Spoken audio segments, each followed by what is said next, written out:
A story. Businesses at Ejiso Onri in the Ashanti region are being forced to close early after a mobile money merchant was killed by two robbers 2 months ago. Also, a J was gunned down as the central business district of the Onri community.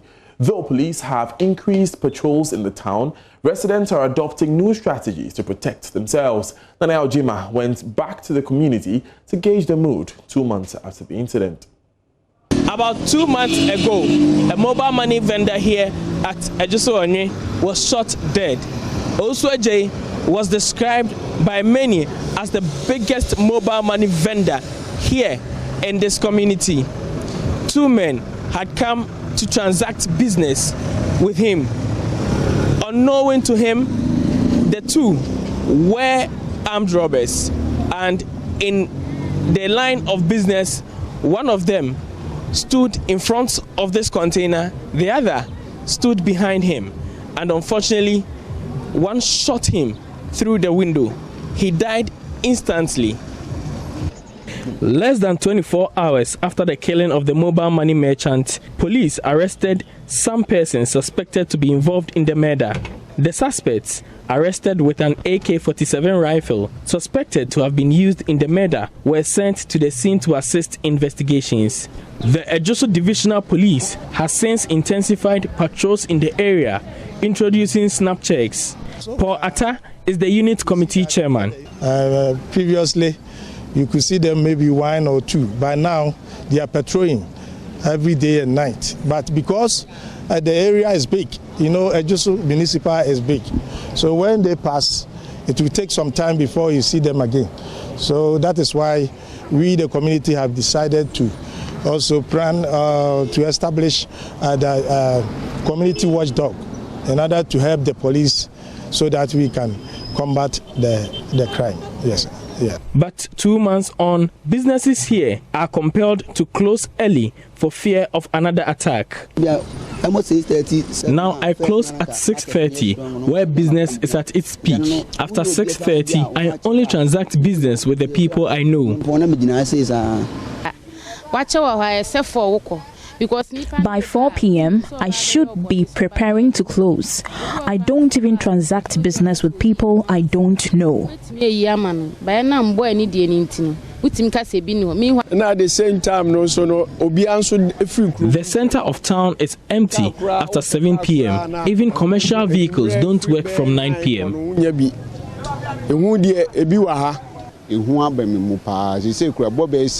na me nko ofia na me system because me ti new site and no munsu ni maduma me ye to mu hu se me be yiska oboy no ho me yese nti me kofie ntem say unim say before the throw police na brenu mrenu na police for ndam dia e de ayushemu beheyemu ama yetime asa ye adwuma sende ye yanana.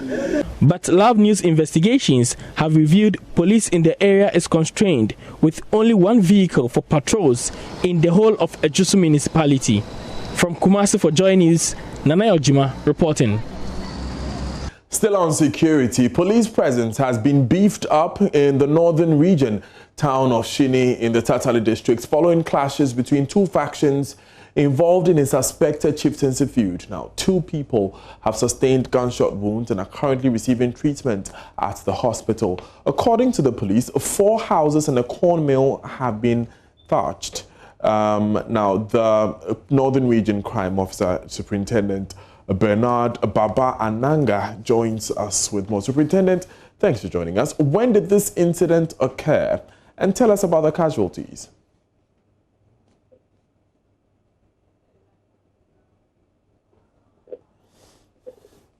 Superintendent, if you can hear me, give us some more details about what happened exactly and the casualties which were recorded. Hello. Right, Superintendent, you're on air. Welcome to the bulletin. I can't hear you clearly. Can you come up a bit? Right, I was asking, when did this incident occur in Shini and what about the casualties? It occurred on 26th of October at about 6 p.m. when police had information from the control room. Actually, the caller called police control room in Tamale here and passed the information that there was confusion at that location. So the command quickly arranged police patrols to the ground.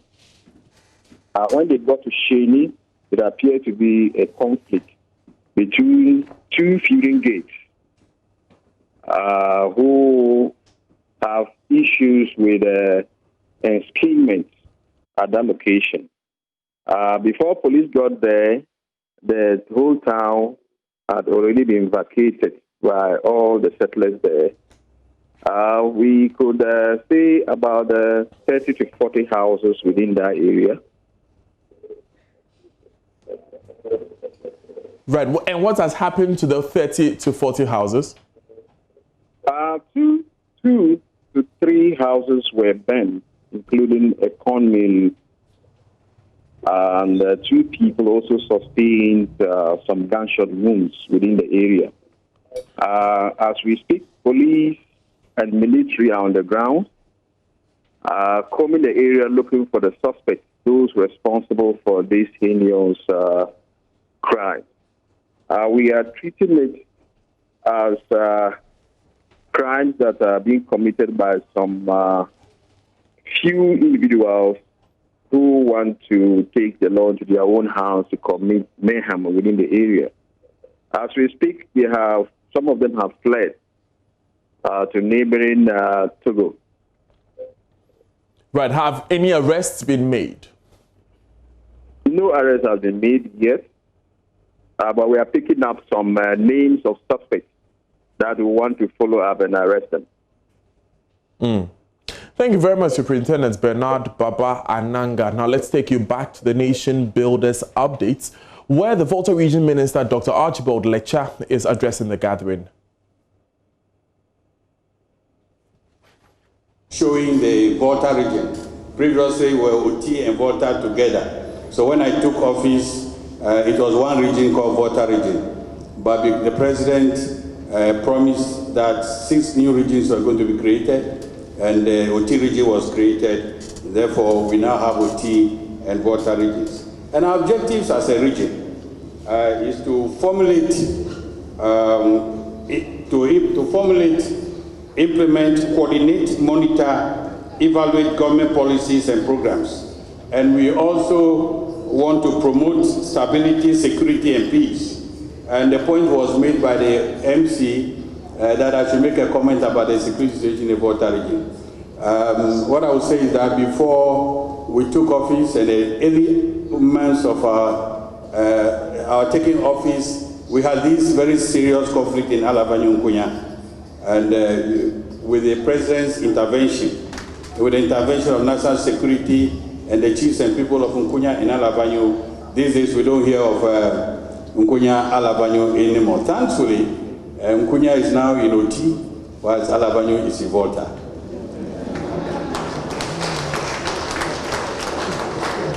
With the troubles we've had in the Volta region of late, I just want to give all of us and Ghanaians the assurance that the situation is under control. His Excellency himself took control of the situation with national security, and all of us with the security agencies and the chiefs and people of the region, the situation is very much under control, and we want to appeal to everybody that feel free and come to the Volta region. I think Volta region is more promising than the regions that Volta region is much more promising than the Western, Central, North, and Bono regions. So we invite all of you to come to the region and transact business with us. We also want to promote transparency and accountable governance. And thankfully, with the Ministry of Information and the government, we are accountable to the people. All the assemblies hold town hall meetings, and the regions also have town hall meetings just to account to the people. And this opportunity given to us this morning is to account to the people of Ghana, for the people to know that no region in the Republic of Ghana is being left behind in the agenda of this our government.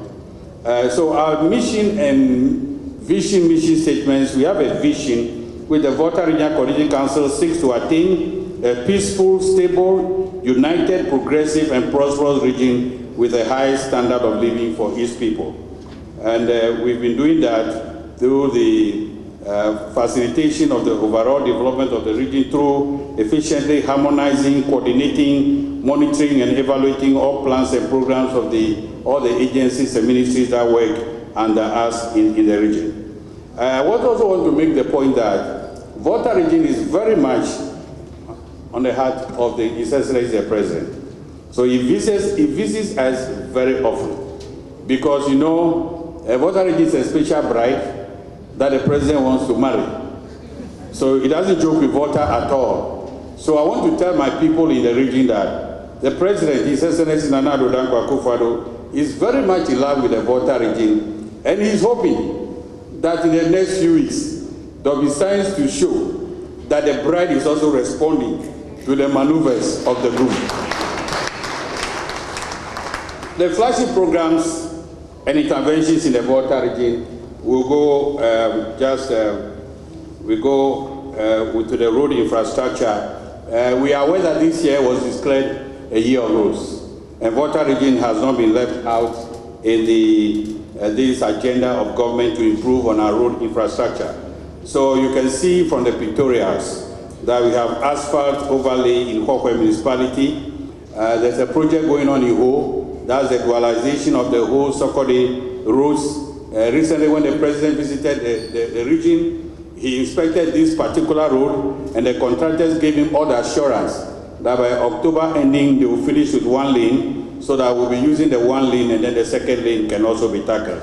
On the same visit, he also cast salt for the whole bypass, which is through the UHAS junction, through the University of Health and Allied Sciences, through Titrinu, so that when you are going to Aplau from Akosombo or somewhere to Apong, you don't have to pass through the whole township. We're going to have a bypass. And we have several projects ongoing in the region. The upgrading of the Kripeta roads. Mr. Krujesi is there, he knows what I mean. We have the upgrading of the K2 North roads. We have the Jolokwita to Bame, under Cocoa roads. That has been surfaced. I'm sure the pictures are coming. And then we also have the ongoing bitumen surfacing of the Adakluwaya, Abuadi to Cherepe Road. That is also ongoing. And recently when the President came, we went to Adaklu Amfwe. We drove on a very, very excellent road. We also have the construction of the Harvey to Hawaii Road, which is part of the Eastern Corridor Road. The famous, popular Eastern Corridor Road. We have three lots from Asikuma Junction to Have, then Have to Hohwe, Hohwe to Jessica, which is in Oti. That is being done. The Have to Hohwe is also being done, and works are far advanced for us to begin the Asikuma. Asikuma to Have has been done to a certain extent, but we want to complete that as soon as possible. So government is very much serious with that, and we are working on it. We also have the bitumen surfacing of the Hohwe Fodome feeder road. It's about 9.4 kilometers. We have the construction of the 17-meter span steel bridge on the Galosota to Bomingo feeder road in the southern part of the region. Construction of drains and culverts, Galosota to Bomingo. And we have the pictures there for all of us to see and verify. Education. Is a railway act. Just want to tell my colleagues from Northern and Central that we have railway line. We have railway. Is the picture up? It's not up. Oh, I want them to see the railway. Yes, Akosombo to Joapon, railway line passes through Northtown, Joapon. So anytime I'm coming from home, I enjoy seeing the view. Very soon, I'll see the trains plying on the lines. We have, when we come to education, we have emergency facilities for senior high schools in the region. The free SHS enrollment records for Volta region from 2016 2017 to 2019 are there for us to see. I hope they'll be projected for us to see. Is it there? Okay, very good. So we have a total of, there is for the year 1, in the past year, those who have finished the WASI exams, they are the year 3 that we have here, which is 36,000 students. Those going to Form 3 now are 34,000, and those going to Form 1, those from Form 1 to Form 2 are 25,110. So we have many of our children who are benefiting from the free senior high school. Now, away from that, the Inspector General of Police, James Opombuenu, is appealing to youth groups across the country not to take the law into their own hands. Instead, seek redress anytime they have security concerns. As part of measures to ensure maximum security across the country, ahead of the December 7 post, the IGP is deploying 40 police personnel to the Opti region to augment staff strength in that part of the country. Now, the IGP made the remarks when he visited the region on Monday to assess the operational readiness of the police in the region. Peter Senu has a wrap of events. A guard of honor was mounted for the IGP in the regional capital, Damai.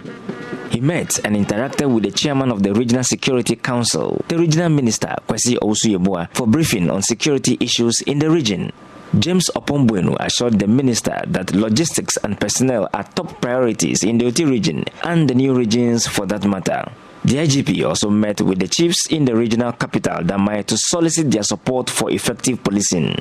The IGP has been appealing to youth groups in the region and across the country to exercise restraint when they have challenges with the police service. I would like to take this opportunity also to appeal to the youth in the area that should they have any grievances, they should not take the law into their own hands. If there's something that they don't understand, they should approach the police and they would, it will be explained to them. If they still don't understand, we have political leaders, we have traditional leaders, they can go to them. But nobody should take the law into his or her own hands. He also says the police will be the forefront security provider backed by sister services at the December polls. The policing of the elections will be done by uniformed officers. Police officers, Ghana Fire Service officers, Ghana Prison Service officers, officers from the Customs Division of the Ghana Revenue Authority, the Ghana Immigration Service. The BNI will be helping us from a distance, from let me say, from in the background. As far as I'm concerned, the military will also support us by way of rapid response and by way of patrols. Once again, let me assure Ghanaians that with the assistance of all the security agencies, we are going to provide a safe environment for the elections to be carried out. James Opombuenu says 40 police personnel will be deployed to the Oti region to boost staff strength. The numbers on the ground are a bit low, and because of that, immediately 40 police officers are going to be sent down to Dambai to beef up the strength of the police here. The IGP has also observed a crowd control and electoral violence simulation exercise in anticipation of Election Day events in December 2020. Peter Sanu for JoyNews. Back to Accra, and Chief Policy Analyst at the Ghana Institute of Public Policy Options, Dr. Charles Rekubrobe, has charged the NCCE and civil society organizations to educate the public on the role of the media in holding power to account. Speaking to JoyNews ahead of this year's Banredo Memorial Lectures, captioned "Protecting the Public Purse, the Media and Fighting Corruption in the Republic of Ghana," Dr. Rekubrobe said as long as state institutions like the NCCE neglects their core duty of ensuring civic education, the citizenry will continue to perceive the media as an enemy of the state instead of encouraging it to assert its authority. He says as the fourth estate of the realm, the media should be encouraged to hold public office holders accountable because the media is the only institution that can ensure the protection of the public purse without interference. We are not culturally used to questioning authority. We are rather used to fawning on authority. So as soon as you start questioning authority, naturally you are perceived as an enemy of authority. And so part of the education we need to do, we have a very strong body of CSOs, but unfortunately, I don't think they educate the public enough. But we also have, for example, not just CSOs, we have a constitutional body which is called the National Commission of Civic Education. Now, NCCE, yes, its duty is not to do PR for COVID. No, that's not the duty of the NCCE. Its specific duty as a constitutional body is to teach the citizens their rights, their responsibilities, what democracy means, what it means about holding power to account. And unfortunately, it's been very negligent in that for the 27 years of the Fourth Republic. It's only when you teach the public that this is what democracy is. This is what the citizen has a right to ask questions about. This is what you should hold a police officer who arrests you. This is what they should do and not do. That need to educate the citizens that is enshrined in the establishment of NCC has been so woefully neglected. It has become a body that simply does publicity for election time and does publicity for things like COVID. Well, we have the Ministry of Information, we have the Information Services Division. All of these are things which should do publicity for government. But bodies like NCCE, I think unless we get them really invigorated to help the media they can help the media by saying to the public, no, those you give power to, because you got to read the first article of our Constitution. He's also not enthused that there's been several cases of stifling of the media in the Fourth Republic, an era he felt should have made things better for the media. The question is, once we elected a government, who makes sure that they do what they promised and, more importantly, do what is required of them by the Constitution? And here is where I think the media should see itself as traditionally described as the fourth estate of the realm, who must hold power to account. And we've been doing reasonably well so far, but not good enough, because not unnaturally or not unexpectedly, the power of the state is being pushed back against the media. And so you're finding that as the Fourth Republic progresses, the media is facing more and more and more resistance to its role of holding power to account. And so it is necessary to encourage the media that this is what it must do for the survival of the whole democratic endeavor, if it's not going to be stopped by another junior Jesus or Messiah, is that the media is seen.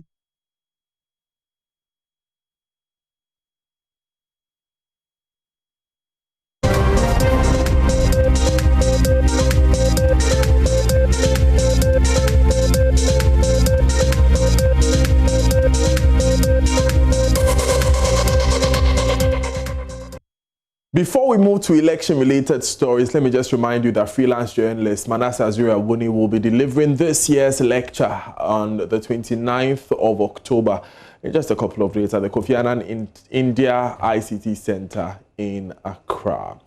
Let's go to the polls now. And the NDC's running mate, Professor Jane Nana Opoku-Agyemang, has begun a 3-day tour of the Volta region. She's currently at Japan Breast Cancer Clinic to interact with the workers, queen mothers, and mostly women of the North Tongue constituency, encouraging women to go for early breast screening. She has also been urging them to step out in their numbers to vote for the NDC.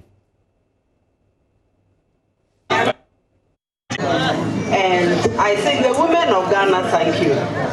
We know this is the Breast Cancer Awareness Week. We know that this affects men too sometimes, but we suffer the most. And I'm very happy to know that you are all availing yourselves for this test. Sometimes it is just good that we know, even if it doesn't make us happy. The doctors will normally say, oh, if you came early. So that is why this program is important. So I want to thank you very, very much for being here.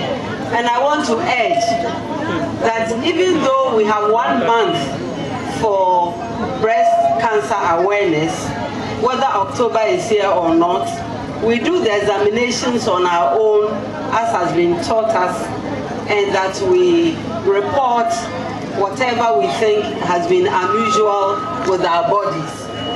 And you know that in our manifesto, we know the care and the cost involved, and also the fear that it brings and how it disrupts family life. And that is why in our manifesto, we have put in a cancer and kidney fund to be able to support those who are not in the position to take care of bills and so on. Sometimes the cost alone creates fear in the person, and we know the troubles that come with. So that is why we need all of you to come on board. All of you to do whatever you can.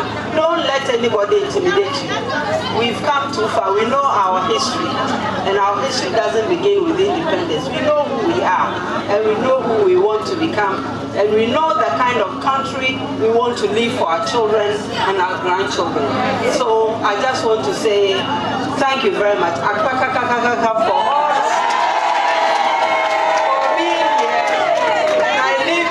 In the hands of God. Elsewhere on the campaign trail, President Akufo-Addo is commissioning 100 intercity STC buses belonging to, of course, the State Transport Company at the start of his third day of the Greater Accra Regional Tour.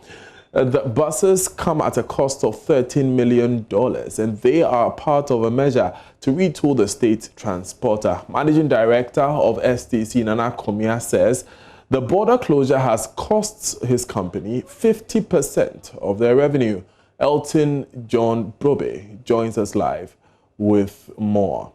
Elton, tell us a bit more about what the president has been saying.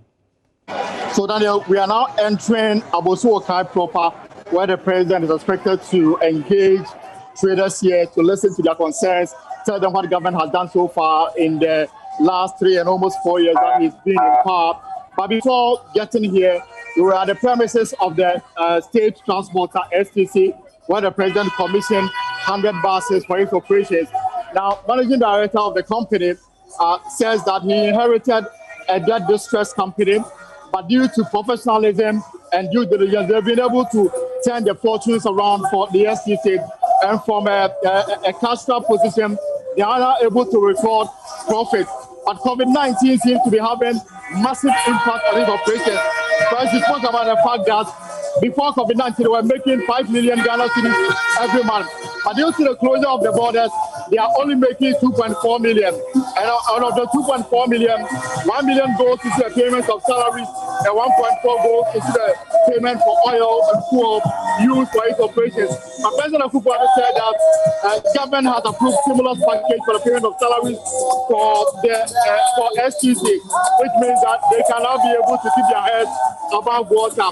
But you are quite impressed with the performance done by Nana Komia, and even told the government that he wanted to give in an ambassadorial position. But Nana Komia insisted on going to manage STC, and his management has turned around the fortunes of the company. So now we are moving into Abosu-Okai, where the president has started to speak to the spare parts dealers and other traders here to learn about their concerns, tell them what is and possibly sell them the idea for his re-election in 2020. Right, Elton, thank you very much for bringing us those updates. We'll come back to you when there's more to report. This is your election headquarters here on JoyNews.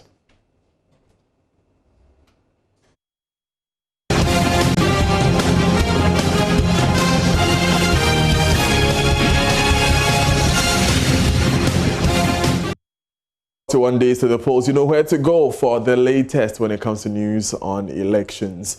Away from that, though, visit accident centers at hospitals. Perhaps that will change how you drive and your attitude on the road as a road user. This is a call coming from the head of emergency medicine at the Komfanochi Teaching Hospital as part of the National Road Safety Authority's Arrive Alive campaign.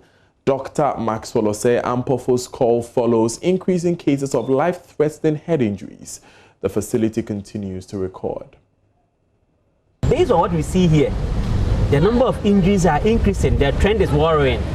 There's a worrying increasing trend of head injuries. There's a worrying increasing trend of disabilities from open fractures and then abdominal injuries from road traffic crashes.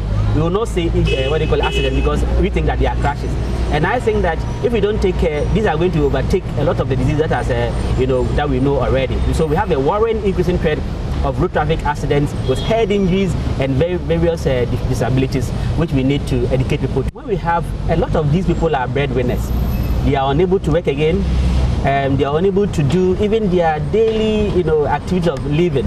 They are not able to take care of themselves. They become a burden to society. They are also not able to contribute to the economy. Because if you have a disability such that you cannot work, it means that now you can't contribute, you can't do work and pay taxes. It means that it decreases even, your ability to contribute towards the economy of the country. So I think that in the long term, their lifestyle, it changes your life forever. You cannot work. Sometimes even the head injuries, you cannot comprehend. You lose your memory. So it is a very, very, dangerous situation that we are getting ourselves into as far as the road traffic crashes are concerned. You know that people die in a certain order when there's a road traffic crash. We call it ABCD. A means that airway challenges, breathing challenges, circulation challenges, disability challenges, and sometimes people die at the scene. So you don't even have the chance based on what injury you get. For example, if you have a metal from a car, piercing to your chest, into your heart, you die immediately. Or if you have a very, big vessel, like a blood vessel that gets injured, you can bleed to death over there. And so we have all these, some people dying on the scene, and some people die immediately at the hospital. We call them the golden hour of trauma. I mean, if you're able to get you timelessly with the help of ambulances, you're able to save your life. But sometimes, even in the best of centers, based on your type of injury, open fractures, and there are some that we call polytrauma. It means that multiple areas of the body have been affected. You have a head injury, you have abdominal injury, you have fractures of the thigh, and all these combined makes the outcome, more favorable. So you have a very bad prognostic feature when you have multiple injuries coming together. And I think that we don't wish this for anybody, but I think that sometimes people have to walk through the hospital and see the kinds of injuries. I think it will inform the actions as road users when they are either walking by the roadside or driving or even dropping people off. It's definitely important for us to be more careful when we are driving. You're live on Joy News today with me, Daniel Daze. Coming up in business, Finance Minister Ken Ofori-Atta to present 2021 interim budget to Parliament on Wednesday. Daryl has details of this after this.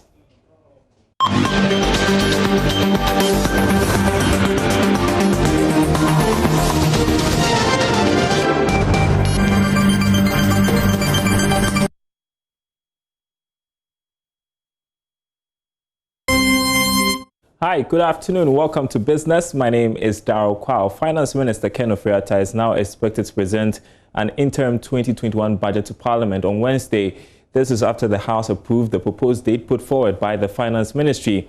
Now, this presentation will not come with any major policy interventions. George Afe explains why in this report. The country's financial administration laws requires the finance minister to present to Parliament the budget for next year no later than November 30 of the previous year, or let's say 1 month before we enter the actual spending year for government. This practice is meant to present the government of the day an opportunity to start the new year with an approved financial statement by Parliament. It's also to ensure that before we start a new financial year, all the necessary debate has been done by Parliament so the government of the day may have all the required legal backing to spend. But there appears to be something different about this interim 2021 budget. Now, because this year is an election year, there is a likelihood that this government might not be in power to implement the proposed economic policies. That is why the minister is doing this interim budget that would cover the first 3 months of 2021. The move is to ensure that whoever wins this December election will not have any challenge in spending to meet the day-to-day needs of the government for the first quarter of next year. The presentation would therefore outline the expenditure and revenue estimates for the first 3 months of next year. However, the minister will not be allowed to outline any major policy statement or program for next year, as he may not be in the chair to implement it. However, for some, the main challenge will be the full-year budget that will be presented in March 2021. It has been argued that whoever might be in power will have to deal with the high budget deficit coming from 2020 and how they intend to finance it. But the government would they be looking at increasing taxes to deal with it, or go out and borrow, having in mind the rising debt stock and the threat that Ghana could soon be classified as a debt-distressed country by the IMF and the World Bank. Now, government and industry are being aired to bridge market gaps to facilitate the growth of entrepreneurs who specialize in technology. According to the founder of Hack Lab Foundation, Foster Kogri, the inability of these techpreneurs to access ready markets stifles progress and defeats the purpose of local content policies and regulations. He was speaking with Inshirado on The Big Conversation, a segment of the Business Connect show on Joy Prime. It requires industry, academia, and government to play a significant role to get it to where it is. I was having a debate with someone the last time, and I was saying that amongst all the challenges entrepreneurs face are two things: access to market and access to finance. If I give you all the training, we build all the finest innovation centers and train people, and they do not have access to markets, there's no point, they'll die. If you give them everything they need, including money, and they do not have access to markets, they'll die. So you can provide everything for them, but if you don't solve these two major things, then there's no point starting the journey, right? So industry needs to play that role of increasing local content consumption. Let's minimize importing domain experts from different countries where you have to spend money to fly them in, spend money, their rates are way higher. We lose money on foreign exchange because we have to pay them in foreign currencies, etc. Why not find people in country who have far more competitive pricing? If you use initiatives like hackathons as your procurement process, so you always do an open call where you minimize the red tape that says you should be a business that has run for 10 years, you should have audited reports, audited finance, etc., before you can bid for a contract. It eliminates automatically all the startups, right? So they don't, they don't even have the chance to start the competition in the first. They've been killed just by the red tape. Now, if you eliminate that alone, imagine the number of people who stand the chance of outcompeting the 10-year-old, 50-year-old legacy system organizations that do not have the right resources to pull off the job and would end up hiring the startup and paying a far lower price. And we've got a full bulletin of business news at the top of the hour on the marketplace. Up next is sports. Good afternoon. Welcome to Showbiz here on JoyNews today. Now, Rapper Medical has advised the youth to refrain from violent activities before, during, and after the 2020 general election. Speaking to JoyNews, he explained that citizens would have nowhere to call home if Ghana is destroyed because of an individual's political ambition. If you're looking at me right now, if you're watching me right now, I want you to know that no matter who you vote for, no matter how the election turns out, no matter how it ends, the candidates after the election, then they sleep. If they win or they lose, they still go back to their houses, they fly cars, they still fly out the country and have fun. Please be peaceful, whether you win or you lose. Because your party lost. And I'm also out of excitement into have a peaceful election and have a peaceful nation and peaceful everything. And then my prayers go out there to my brothers and sisters in Nigeria, and SARS. Now, Dancehall Artist of the Year, Askuku, has taken his award plaque to the US in appreciation of his fans there. Likening the award to the Grammys, the musician said it must be respected. Well, you have your award with you in the US, right? Oh yeah. So have you been taking it, everywhere you go as you were doing here in Ghana? Yeah, I'm not the one who takes it around. The fans come in and, carry it and move along with Raskuku, because they also have to feel it, Yeah. Most of the people have never seen the award before, and then they are Ghanaians also who live here, and they need to see it and feel it and, make the people know that, something coming from Ghana is here in the US, and this is Ghana's Grammy. Yeah. We've made this award so special to the extent that, I've seen most of the people working hard to just achieve this, Yeah. and we give thanks, The award, it is ours. Yeah. It is Ghana's Grammy, and we need to support it, VGMA. Okay, Raskuku, what are you doing to make sure you hold on to this award and then you win it again next year? Winning again next year, is not Raskuku's. Meanwhile, Raskuku says his song Midday has stopped charts in the US and must not be downplayed. Yesterday I had an interview in the US, with ND Nana, and people were like, the GDA song there is bad, it's bad. The whole US is talking about GDA. And I know Ghana too is feeling the GDA, because when you watch the video and you listen to the vibes in the song, especially coming from Raskuku and the Pastor Mandem, that is MOG, you should know that, So, and when you go on YouTube, the comment that coming is like, Raskuku, you should be the gospel artist of the year, and then...